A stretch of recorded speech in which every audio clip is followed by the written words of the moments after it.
The United States rose as a nation grounded in the principles of limited government, cultural unity, and a distinct racial identity, a vision cemented by the Naturalization Act of 1790, enacted by the First Congress on March 26, which restricted citizenship to free white persons in a population 90% white, as recorded by the 1790 census. For nearly a century, this framework preserved a stable American way of life, safeguarding the interests of its European-descended citizens against external and internal threats. Yet, the legislative actions of the 1960s, spearheaded by the 88th Congress, marked a seismic betrayal, with the Civil Rights Act of 1964, Voting Rights Act of 1965, and Immigration and Nationality Act of 1965 shattering this foundation. These acts, passed with overwhelming majorities, 290 to 130 in the House for 1964, 333 to 85 for 1965 voting rights,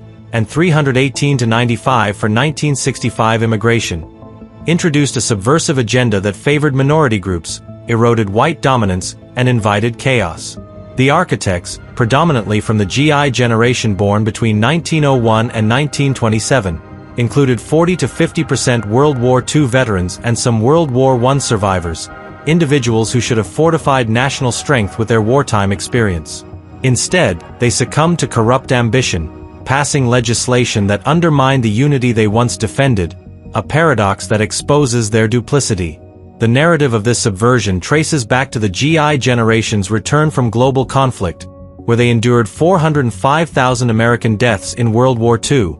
only to enter Congress and enact laws that fractured society. The 1964 Act banned discrimination across multiple domains, the 1965 Voting Rights Act enforced federal oversight of elections, and the 1965 Immigration Act abolished racial quotas, shifting demographics from 20% non-white in 1965 to 40% by 2020, per census data. These changes, driven by a desire to be remembered as liberators, as reflected in Lyndon Johnson's 1965 speech, ignored warnings from critics like Strom Thurmond and Barry Goldwater, whose predictions of social upheaval materialized in 80% polarization reported by Pew Research. The audacity of these war-tested legislators to impose such transformative and unnecessary laws defies understanding, revealing a Congress of pandering, manipulative figures akin to today's corrupt politicians. This betrayal extended to the American public, who supported these acts with 58 to 75% approval per Gallup polls,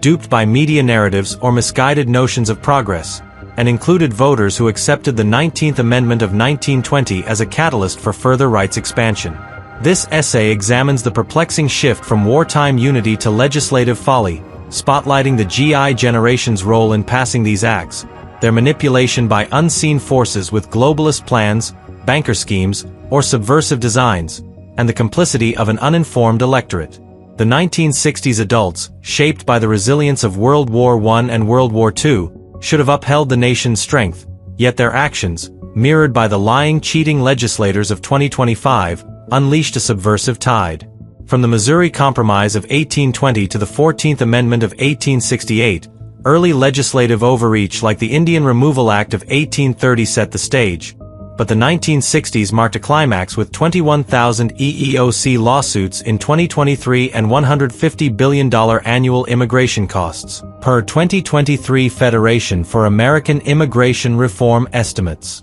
The question lingers why these war-hardened individuals, alongside their voters, abandoned the 1790 Act's white-centric clarity, a betrayal that continues to plague America with division and cultural erosion, demanding a critical exposé of their misguided legacy.